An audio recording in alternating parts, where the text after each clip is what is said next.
Subscribe Trade with John। के 5 minute दृश्य, title slide -9 और 15 EMA स्कैल्पिंग।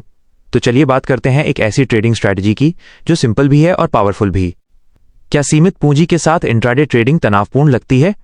अक्सर ट्रेडर्स को यह दिक्कत आती है, मार्केट साइडवेज होता है और एक बड़ा लॉस हो जाता है।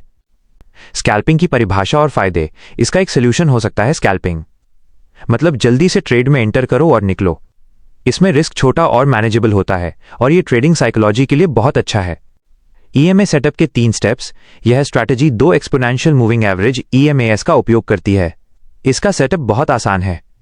1. मूविंग एवरेज एक्सपोनेंशियल को 2 बार जोड़ें। 2. पहले EMA की लेंथ 9 पर सेट करें। 3. दूसरे EMA की लेंथ 15 पर सेट करें। ट्रेंडिंग मार्केट और 30 डिग्री एंगल का नियम। सबसे जरूरी नियम, हमेशा ट्रेंडिंग मार्केट में ही ट्रेड करना है, साइडवेज में नहीं। पहचानेंगे कैसे? बस ये देखना है कि EMA लाइंस में 30 डिग्री से ज्यादा का एंगल हो। ट्रेड की दिशा, बाय vs सेल। ट्रेड किस दिशा में लेना है, ये सिंपल है। बाय ट्रेड जब 9 EMA 15 EMA से ऊपर हो। सेल ट्रेड जब 9 EMA 15 EMA से नीचे हो। बुलिश और bearish entry candles, pin bar, big body engulfing entry कब लेनी है? जब भी पुलबैक आए तो इन 3 candles, pin bar, big body या एनगल्फिंग में से कोई एक EMA को टच करनी चाहिए। सेल ट्रेड के लिए बस इसका ठीक उल्टा देखना है। स्टॉप लॉस और रिस्क रिवॉर्ड 1:2।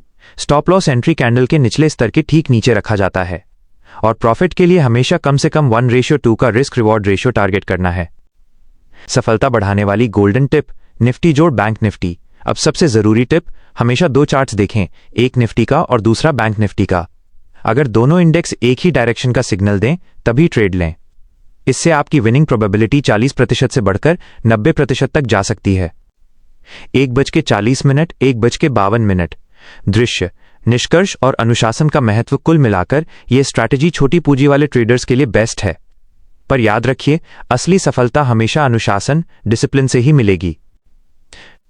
क्या आप चाहेंगे कि मैं इस स्ट्रैटेजी के मुख्य बिंदुओं को एक समरी टेबल के रूप में भी तैयार कर दूं?